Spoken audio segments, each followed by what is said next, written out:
1998 was another year of excellence in the gaming industry, and it was a year when cinematic would be imprinted on one of the PlayStation's best-selling games. Metal Gear Solid doesn't really do anything that Fallout, Thief, or Grim Fandango didn't. They all featured cutscenes, interesting characters and worlds, and received generally positive reviews.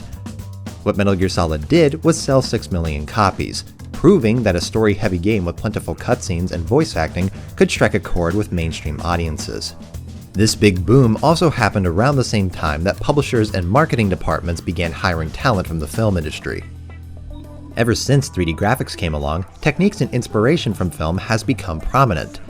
Video games have cinematic directors, they employ cinematography to convey emotion, and cutscenes are edited like a movie. Fast forward a few years later, and a developer by the name of Naughty Dog attempted to go one step further, with the intention of making a video game cinematic during cutscenes and gameplay. This culminated in the title that came after Nathan Drake's adventures, The Last of Us, a post-apocalyptic game featuring a lengthy story and obvious cinematic influences. Infamous for its heart-wrenching prologue, The Last of Us is often put on a high pedestal in video game storytelling. Sometimes that high pedestal comes across as hyperbolic, but it does raise a question of why did so many people become emotionally attached to this game?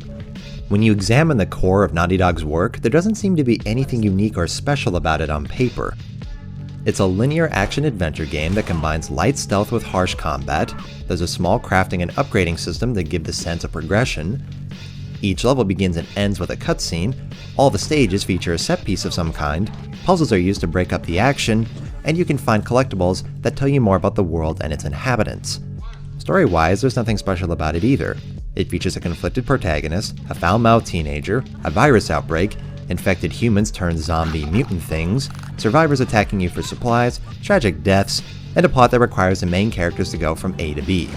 So I ask again, what is it about this game that stood out to people?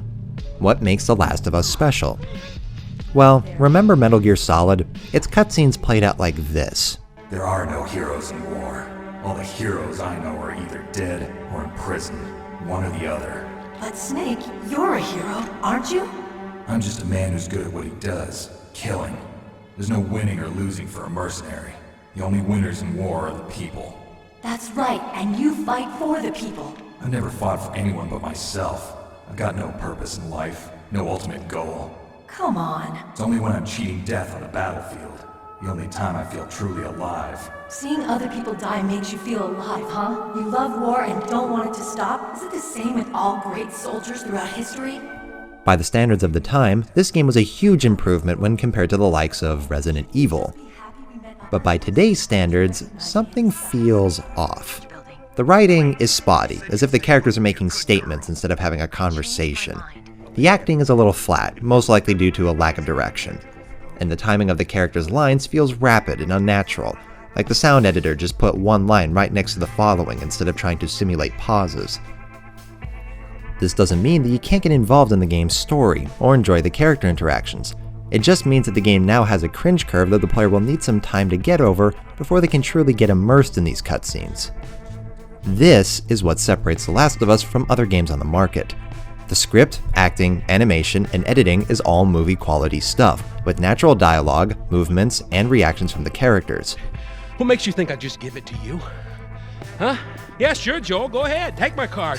Take all my food, too, while you're at it. By the looks of it, you could lose some of that food. Listen to me, you little shit. No, fuck you! You handcuffed me! I need you to shut up. All right? This is also present in the Uncharted series. Naughty Dog utilizes motion capture, but this doesn't mean that it's easy to make scenes like this. Actors are wearing ball-riddled tights on a stage that is nothing more than a basketball court with tape on the ground. Not only do the actors need to be talented to work in this environment, but the director needs to convey the setting, tone, and pacing on this minimal stage. Combine all of this with the amount of work that animators and artists need to go through in order to complete the finished product is what makes The Last of Us so impressive, and why it's so compelling to people. Many CG movies have suffered from the uncanny valley, where the visuals look great and are very close to the real thing, but aren't real enough to fool us. Video games have had a similar problem, but in acting.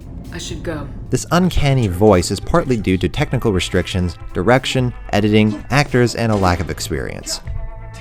When you take an emotional moment in a game and watch it completely on its own without any context or hours of gameplay spent investing, it usually looks pretty awkward. The Last of Us moved so many in these opening credits because we saw these characters as people from the very moment we started the game. Does this mean that it's the Citizen Kane of video games? No, this is just clickbait bullshit. But I do believe it's one of the key things that separates Naughty Dog from other developers. They understand what to take from film and how to use those elements to make their games better. I apologize if this assumption is incorrect bigotry, but I've always assumed that people who put together the average video game cutscene don't have much experience with high-quality films.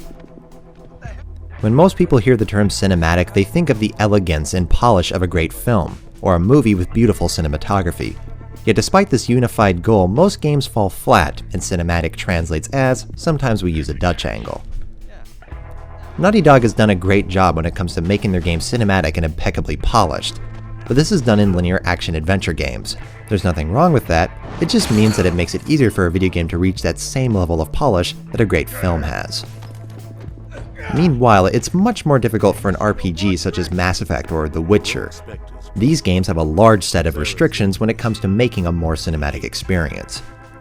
The Witcher 3 does bring many improvements to the genre in this regard. It has an excellent attention to detail, right down to the eye movements of its characters, and going as far as giving side quests their own unique camera angles for conversations. Despite the industry's fascination with taking cues from cinema, the majority of publishers and developers only do it superficially. Naughty Dog is a studio with an eye for detail and an aim for natural characters that feel like real people. And that is what separates them from the dozens of others on the market that advertise their games as cinematic. But really, developers don't need to make cutscenes or QuickTime events to make their games more like movies. They just need to polish their product to a mirror shine, and make sure that there are as few hiccups in the experience as possible.